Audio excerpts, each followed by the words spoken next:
예, 김범준입니다. 참 오랜만에 뵙습니다. 지난 시간까지 우리 나무로 심은 사람 장지원호의 나무를 심은 사람 같이 나눠봤고요. 오늘부터 책이 바뀝니다. 예, 여러분들 잘 아시는 책일 겁니다. 예, 생땡치베리 아시잖아요. 생땡치베리. 예, 생땡치베리의 대표작이 뭐죠? 여러 가지 뭐 생각나시는 게 있겠습니다. 그런 뭐니 해도 어린 왕자 아니겠습니까? 예, 오늘은 생땡치베리의 어린 왕자로 시작합니다. 그러니까 어린 왕자 첫 번째 시간이죠. 오늘의 시간입니다. 독서대로 열어갈 주제는 마음으로 봐야 보이는 것들입니다. 예, 독서로 열어가는 멋진 인생길 독서대로. 예, 첫 번째 시간을 그냥 마음으로 봐야 보이는 것들 이렇게 정했습니다. 함께 열어가시죠. 자, 지난 시간까지는 장지연호의 나무를 심은 사람을 텍스트로 인생 대로를 달렸잖아요. 우리 많이 달렸습니다. 쌩쌩쌩 하면서 22번 뭐 이렇게 달렸던 것 같아요. 그런데 우리 어린 왕자는 더 많이 달립니다. 또 길도 넓어요. 예, 길도 많이 넓고요. 예, 그래서 많이 달리도록 하겠습니다. 자, 인생대로 첫 번째 어린 왕자로 달리는 첫 번째 시간인데 제가 여러분들한테 이런 이야기를 먼저 좀 하고 시작했으면 좋겠습니다. 여러분들 책 읽으시잖아요. 책 많이 읽으시죠? 예, 읽으시는데 책 읽어도 잘 이해가 안 되는 경우도 있고요. 읽어도 삶에 도움이 안 되는 경우도 종종 있잖아요. 예, 그 이유가 뭘까요? 예, 뭐 반드시 이유는 있는 겁니다. 원인이 있으면 이유는 있을 수 있을 결과가 그러면 원인도 있을 수 있으니까 인과관계도 한번 살펴볼 필요도 있겠다 싶어서 이 부분 좀 짚고 넘어가려고 합니다. 첫 번째 시간이니까 예, 짚고 넘어가겠습니다. 책을 읽을 때 우리가 좀 이런 부분은 좀 신경 썼으면 좋겠다 하는 부분이 어떤 거냐면 읽기 준비 단계를 좀 가졌으면 좋겠다. 그러니까 본문을 읽기 전에 미리서 좀 이런 건 좀 했으면 좋겠다 하는 게 어떤 거냐면 이 책이 어린 왕자예요. 어린 왕자인데요. 제가 표지를 좀 읽고 싶어요. 표지 뭐 표지를 읽는다니까 좀 그런가요? 예, 그냥 표지에 이렇게 써져 있어요. 이 어린 왕자의 그림이 있잖아요. 그림을 한번 살펴보는 거예요. 사파 한번 살펴보고요. 사실 이거 되게 중요한 그림이거든요. 한번 잘 살펴보면서 시간을 좀 갖고 살펴보는 거죠. 자세히. 예, 그리고 표지에 이런 말이 써져 있어요. 내가 오늘 4시에 온다면 난 3시부터 행복하게 시작할 거야. 이거 너 그리고 나 행복 이런 거 나오잖아요.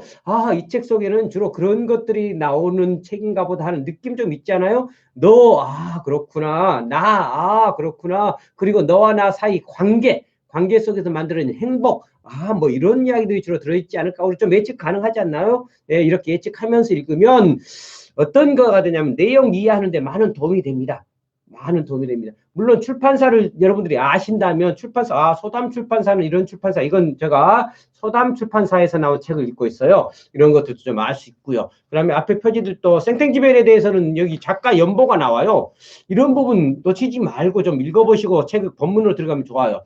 거의 대부분 다 작가에 대해서 길든 짧든 소개가 나옵니다. 여기에는 작가 연보, 이렇게 작가 연보라고 나와 있죠. 이런 거요. 한번 읽어보고 가는 건 그 가독성을 높여주는, 그러니까 독서의 속도도 그렇고 이해도도 그렇고 적용 능력, 적용도 그렇고 이걸 가독성이라고 다 할 수 있습니다. 예, 가독성을 높여주는 효과가 있습니다. 예, 그래서 작가 연보 같은 것도 놓치지 말고 먼저 하고 나서 안으로 들어가면 본문으로 들어가는 건 좋습니다. 그런데 또 하나 놓치지 않아야 될 게 있어요. 프롤로그나 에필로그 같은 것들 있잖아요. 이런 거 정말 소중합니다. 추천사도 사실은 좀 읽어도 좋습니다만은, 읽어야 됩니다만은, 그러나 프롤로그나 에필로그 같은 것을 빼지 말고 먼저 읽으셔야 됩니다. 우리 대체적으로 그런 거 놓치고 가잖아요. 주변 이야기라고, 변두리라고 생각하는 거잖아요. 이런 것들이 다 모여서 이 본문의 내용을 떠받쳐주고 있잖아요. 본문의 내용에 대한 이해도를 높여주는 거잖아요. 그러니까 꼭 읽고 넘어가면 좋겠고요. 오늘 여기에는 프롤로그나 에필로그 같은 건 없습니다만 서문이라는 게 있어요. 이거 굉장히 중요한 의미가 있습니다. 서문. 그래서 오늘 여러분들과 서문을 먼저 보려고 하는 겁니다. 1시간 1회차는 서문입니다. 제가 서문을 한번 읽어드리고 서문에 대한 이야기 같이 한번 들어가 보죠. 네. 자, 기다마 들어주십시오. 서문 좋습니다. 저는 이 서문 정말 좋더라고요. 그래서 서문을 자주 강의할 때 제가 이 서문만 가지고도 1시간 이상 강의를 하면서 사용하기도 합니다. 예, 정말 의미 있고 가치 있는 서문이다. 저는 이런 생각도 좀 하거든요. 자, 서문 읽겠습니다.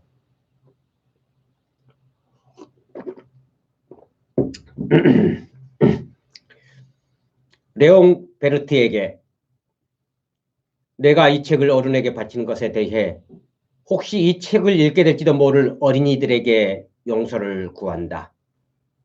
그것은 내가 이 세상에서 사귄 가장 훌륭한 친구가 어른이었기 때문이다. 또 다른 이유는 이 어른이 모든 것을 다 이해할 줄 안다는 것이다. 어린이들을 위해 쓰여진 책까지도. 세 번째 이유는 그가 지금 프랑스에 살고 있는데 그곳에서 추위와 굶주림에 지쳐 있다는 것이다. 그는 정말 위로를 필요로 하고 있다. 이러한 이유들이 충분치 않다면 나는 이 책을 어린 시절의 그분에게 바치고 싶다. 어른들도 처음에는 모두 어린이들이었다. 그러나 그것을 기억하고 있는 어른들은 별로 없다. 그래서 나는 헌사를 다음과 같이 고쳐 쓴다. 어린 시절의 레옹 베르트에게. 네, 여기까지입니다. 잘 들으셨나요? 자, 이 서문을 제가 여러분들에게 꼭 읽어드리는 데는 이유가 있습니다. 이 서문을 알고 책을 이제 본문으로 들어가서 읽으면 쭉 이해하는데 도움이 되죠. 서문에 보면 이렇게 나옵니다. 내가 이 책을 어른에게 바치는 것에 대해서 혹시 이 책을 읽게 될지도 모를 어린이들에게 용서를 구한다고 하죠. 어린이들에게 말이에요. 이 책은요, 동화처럼 쓰여져 있어요. 그러나 동화는 아니라는 겁니다. 동화는 아이들에게 읽게 하기 위해서 만든 이야기? 이렇게 정의를 한다면 아이들에게 읽게 한, 어른이 읽게 한 동화예요. 어른 동화. 예, 그래. 동화를 다르게 해석할 수도 있습니다만은 어쨌든 어른들에게 읽게 했으면 좋겠다 그래요. 그런데 대체적으로 이걸 동화로 인식해서 어린아이들, 초등학생들한테 읽히거든요. 그리고 나서 초등학생들은 어떻게 생각하냐면 내가 어렸을 때 읽었다라고 이야기합니다. 그래서 어린 왕자를 읽어봤다라고 합니다. 미안하지만 초등학생 때 어린 왕자를 읽어가지고 그 내용을 몇 %나 이해하고 자기 인생에 적용하고 받아들일 수 있을 것 같습니까? 죄송한데요. 저 생각에는 겉만 핥은 겁니다. 저는 지금도 이 어린 왕자를 1년이면 몇 번씩 읽는 책이거든요. 읽을 때마다 또 다릅니다. 저는 이 책을 가지고 수없이 많은 강의를 했고요. 그랬는데도 불구하고 또 읽을 때마다 느껴지는 것이 배움이 달라요. 책이 저한테 주는 게 달라져요. 깊이가 달라져요. 예, 저는 종종 이 책을 다시 읽으면서 사막에서 만나는 오아시스 같다라고 생각할 때가 있거든요. 예, 제가 왜 어린아이들 마음으로 우리가 돌아가야 될 필요가 좀 있잖아요. 순수해져야 될 필요가 좀 있잖아요. 행복해져야 되니까요. 잘 살아야 되니까. 잘 산다는 것은 따지고 보면 정신적인 삶을 좀 살아간다. 정신적인 가치가 높은 삶을 좀 살아간다는 이야기일 수도 있는데요. 이 책은 우리에게 그런 것들을 좀 전해주고 있는 것 같습니다. 어린이처럼 순수한 마음으로 정신을 만들어갈 수 있는 소스를 제공해준다. 라고 보면 저는 틀림이 없다라고 생각합니다. 저도 이 책을 읽을 때마다 조금 더 순수해지거든요. 살다 보면 제가 어른이잖아요. 어른이다 보니까 어차피 이 때 묻은 세상이 조금 젖어요. 그래서 조금 지저분해져요. 이런 표현 어떨까요? 좀 지저분해지고 더러워지기도 하고요. 구겨지기도 하고요. 그래요. 그런데 어린 왕자를 다시 펼쳐서 읽으면 많이 청소가 됩니다. 정리가 되고 깨끗해지고 순수해지고 가슴에서 사랑도 좀 나오고 측은지심 같은 거 다른 사람에 대한 배려도 좀 나오고 뭐 이렇습니다. 그래서 저는 생땡치베리가 레옹 베르트에게 이 책을 주면서 헌사를 쓰면서 우리들에게 이런 말을 하고 싶었겠구나. 자, 이 책을 읽고 나서 여러분들도 좀 깨끗하게 사세요. 정신적으로 고결하게 좀 사세요. 뭐 이런 거 있잖아요.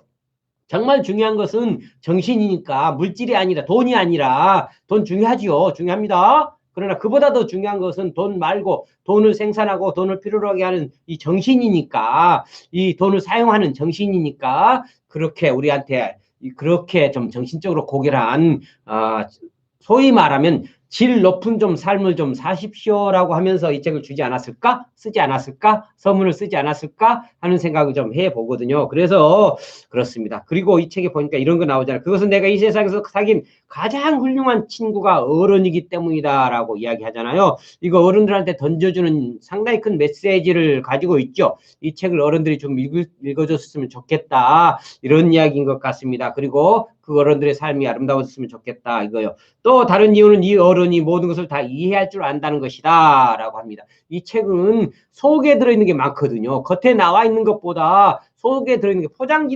포장지보다는 속에 들어있는 게 훨씬 예뻐요. 그 내용들이 충실해요. 그래서 그거 이해하면서 좀 읽었으면 얼마나 좋을까. 속에 있는 걸 좀 보는, 그러니까 이 눈으로만 보지 말고 마음의 눈으로 좀 보는, 정말 이 책에서 소중한 주제라고 할 수 있는 것 중에 하나가, 중요한 것은 마음의 눈으로 봐야 보인다고 하거든요. 그러니까 이 책을 마음의 눈으로 좀 봤으면, 읽었으면 좋겠다는 생각도 좀 해보죠. 이해한다는 것은 바로 그런 것이니까요. 그래요.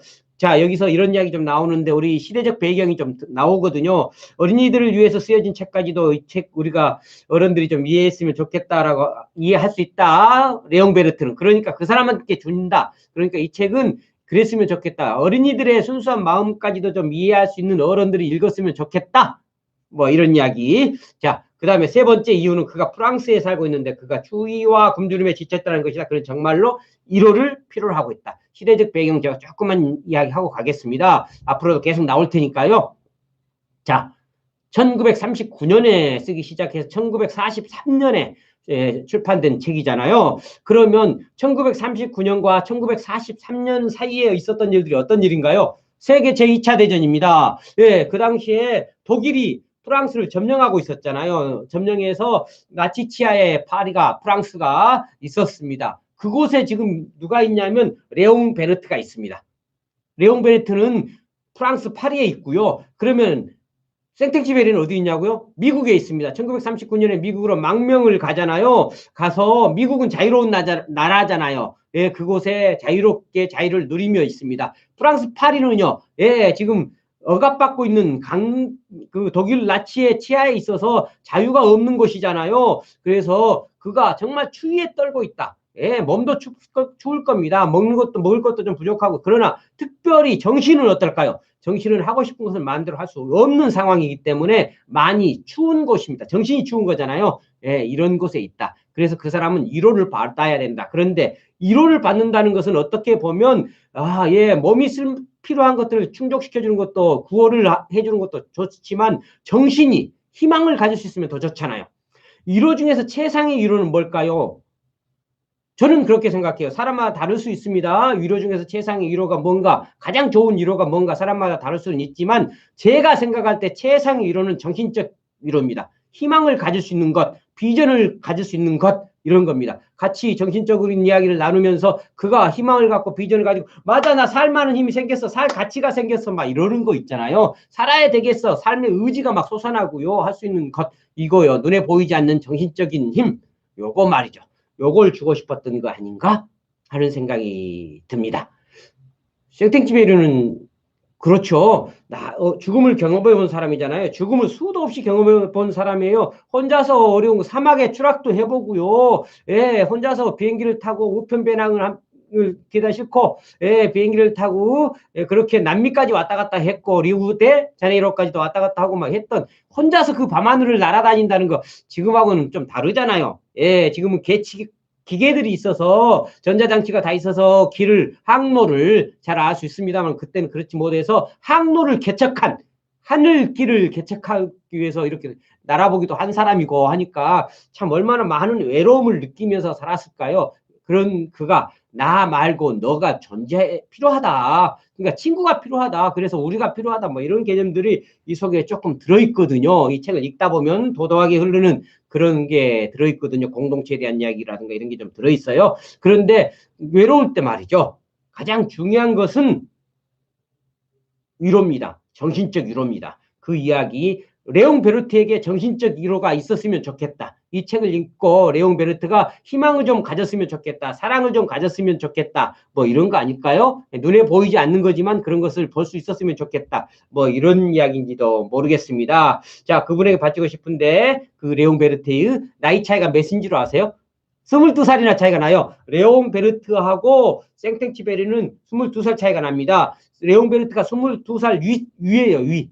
아래가 아니라 위. 그러니까 한참이나 이거 아저씨라고 해야 되지 않아요? 형님이라고 할 수도 없잖아요. 22살이나 차이가 나는데 아저씨 뻘이나 되는데도 이렇게 친구가 되어서 삽니다. 자, 그렇다면 마음에 든 친구라면 그 생땡치베리 친구 몇 있잖아요. 기욤매라든가 뭐 이런 친구들 몇 있는데 그거 야간비행이라든가 이런 인간의 돼지 뭐 이런 데 나오는 그 주인공들 있죠. 그런데 사실 따지고 보면 정신적으로는 이 레옹 베르트가 그 같은 작가거든요. 정말 정신적으로는 가까운 친구였던 것 같습니다. 그 레옹 베르트를 그는 생각하고 있는 것이죠. 측은지심, 아끼고 사랑하고 뭐 이런 게 가엾이 여기는 마음, 이런 것들을 가지고 있었던 것 같습니다. 그래서 이 책을 마치면서 아마 그랬겠죠. 레옹 베르트가 생각난 거죠. 그래서 헌사를 그에게 보내는 겁니다. 그러면서 마지막 구절에 이런 거 정말 아우 참 훌륭한 작가라는 생각을 하게 되는 게, 그래서 나는 헌사를 다음과 같이 고쳐 쓴다. 어린 시절의 레옹 베르트에게. 어린 시절의 레옹 베르트란 어린아이 마음을 가지고 있는 레옹 베르트에게, 순수한 마음을 가지고 있는 레옹 베르트에게 그런 말입니다. 가슴에 사랑을 품고 있는, 가슴에 진실을 품고 있는 아이들은 좀 그런 게 우리 어른보다는 많잖아요. 그러니까 가슴에 희망을 품고 있는, 생명을 품고 있는 뭐 이런 것들, 눈에 보이지 않는 것 말이에요. 이런 것, 눈에 보이지 않는 가치 있는 것을 품고 있는 레옹 베르트, 어린 시절의 레옹 베르트에게 이 책을 바치겠다. 이거는 이런 거죠. 레옹 베르트를 사실 우리라고 투영해 보자고요. 우리가 이 책을 읽을 때 가슴에 사랑을 품고 좀 읽었으면 좋겠어요. 진실이라고 하는 순수함을 좀 가지고 읽었으면 좋겠어요. 생명을 사랑하는 마음, 아끼는 마음, 생명 존중, 뭐 이런 마음도 좀 가지고 읽었으면 좋겠어요. 관계의 사랑, 뭐 이런 관계, 아름다운 관계, 뭐 이런 마음도 좀 가지고 좀 읽었으면 좋겠어요. 아마 레옹 베르트를 우리한테 전이시켜서 우리가 레옹 베르트의 그 어린아이 같은 마음처럼 우리도 어린아이 마음으로 이 책을 좀 읽었으면 좋겠다. 그러면 이 책이 오롯이 독자의 것이 될 것이다. 뭐 이런 개념이 이 속에 좀 들어있지 않을까 싶습니다. 여러분, 정말 저는 이 생땡치베리의 책들을 좋아합니다만은 그 중에서도 어린 왕자를 많이 좋아합니다. 제가 정확하게 개수해보지는 않았으나 100번 정도는 읽었지 않았을까 싶어요. 정말 오랫동안 여러 번 읽었던 책인데도 지금도 여전히 그렇게 저 가슴속을 가르침을 올립니다. 예, 그러세요. 깊이 있게 읽어보면 그렇습니다. 삶, 사람, 공동체, 진실, 눈에 보이지 않는 것들의 가치를 잃어버릴 때가 우리는 정말 많거든요. 그런데 다시 눈에 보이지 않는 것들의 가치를 재생시켜주는, 다시 회복시켜주는 역할을 이 어린 왕자는 저에게는 그런 의미를 가지고 있는 소중한 책입니다. 자, 이제부터 여러분들과 같이 갈 텐데요. 인생대로 어린 왕자를 가지고 이렇게 열어갈 거잖아요. 자, 다음 시간부터 또 인생대로 여러분들과 같이 어린 왕자를 소재로 달려가도록 하겠습니다. 여러분도 인생대로 달리시죠. 저도 어린 왕자 더불어 다시 한 번 더 인생대로 달려보겠습니다. 시동 걸었습니다. 부릉. 예, 다음 시간에 다시 뵙겠습니다. 고맙습니다.